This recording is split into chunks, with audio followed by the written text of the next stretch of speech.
Hi everyone, and welcome to the pepper greenhouse here at Windrider Farm. In today's video, I'd like to bring you inside the greenhouse and show you what's growing right now, and show you some video footage that was shot over the last few months to show you all of the problems that we've been having this season. We've been dealing with some terrible insect infestations, an extreme 3-week-long heat wave, and the beginning of a drought.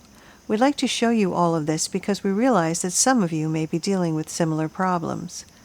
Last season, we did an experiment to see how many pepper plants we could grow in 5-gallon buckets. Because it was successful, we decided to do it again this year, and everything was going well, and we expected to have another successful season. The plants were healthy and were starting to put out flowers. All of the different varieties of peppers were disease-free and showed no signs of insect damage, so we were pretty certain we were going to have a very successful growing season. But then things started to go horribly wrong. We entered into a drought, and the insects entered into the greenhouse, looking for lush, moisture-rich plants, and they found our pepper plants. We had issues with insects last season, so we were ready and started spraying all the plants with neem oil. Because it had worked so well last season, we had no reason to believe it would not be effective this season. So every night before we closed up the greenhouse, we would spray down the plants, hoping to restore them to their previous healthy appearance, and for a while it was working, because the insects we were dealing with were the same insects we had dealt with before. And then the heat wave started, and the plants really started to suffer. The plants started to react badly to being coated with neem oil in the high temperatures, so we did some research and found that plants react badly to neem oil in temperatures over 90 degrees. That was a problem, because it was 90 degrees at 10 o'clock in the morning, and even rolling the sides up on the greenhouse during the day was no help. So we had to stop using the neem oil. Now the plants went from being baked to being completely devoured. So we had to try to find another solution, or we were going to lose all of our pepper plants. So we started to look into other organic options to rid the greenhouse of insects. It had to be effective, it had to work fast, and it had to be something that could be used in high temperatures. So what we decided to use was this garden-safe organic insect killer. Our reason for not using this initially is because it contains pyrethrin, and pyrethrin is deadly to all insects, even beneficial insects, and most concerning is how deadly it is to honeybees. So if we were going to use it, we would have to completely close up the greenhouse in the middle of a heat wave to protect the insects we did not want to kill. So we closed up the greenhouse and sprayed down all of the plants. It seemed as though we were successful at eradicating all of the insects, but now we were left with the problem of how to bring all the damaged plants back from unhealthy to healthy and productive. Not all of the plants looked terrible. Some varieties seemed to do better than others. Initially, the bell pepper plants seemed to be the plants that were more adversely affected, and the hot pepper and other varieties fared better. So the hard decision was made to start trimming the damaged foliage from the plants that looked the worst.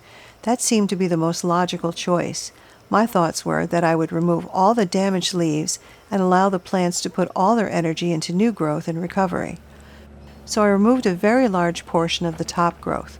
The majority of the plants that were affected by the insect damage were the plants along the walls of the greenhouse, because those plants were the first plants the insects landed on as they came inside the greenhouse, so they were the first ones being eaten, leaving the pepper plants in the center of the greenhouse untouched.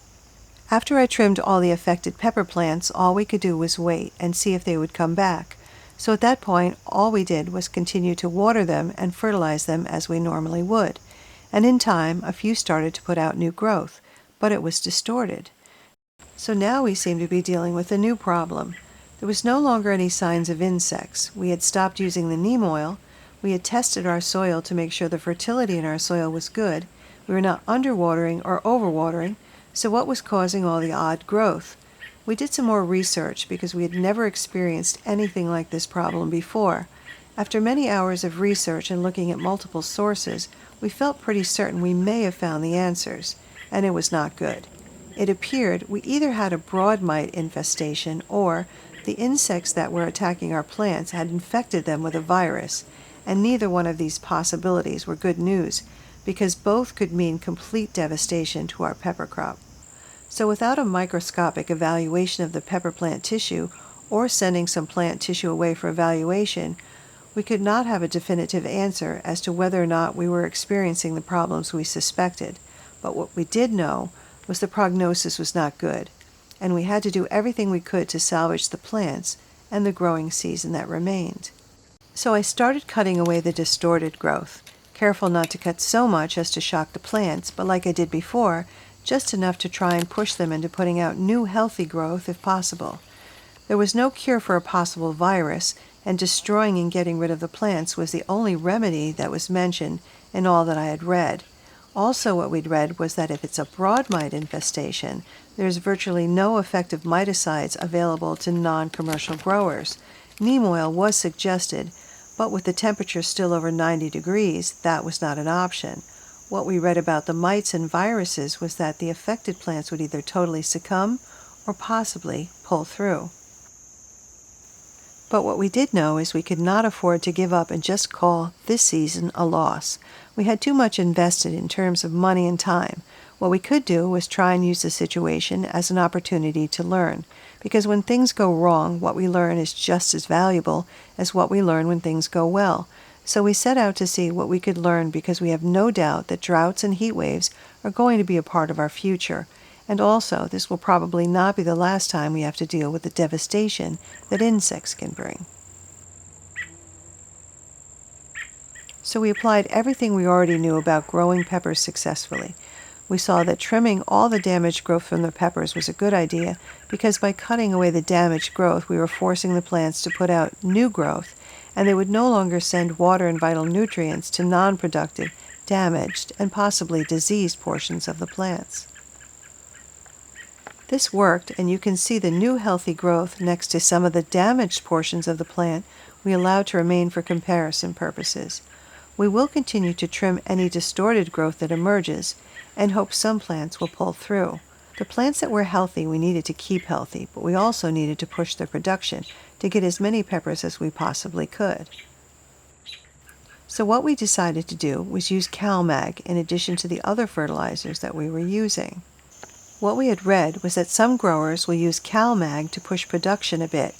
Because we had to try and get our remaining plants to produce well to make up for losses from the insect-damaged and possibly virus-affected plants, we decided to give it a try.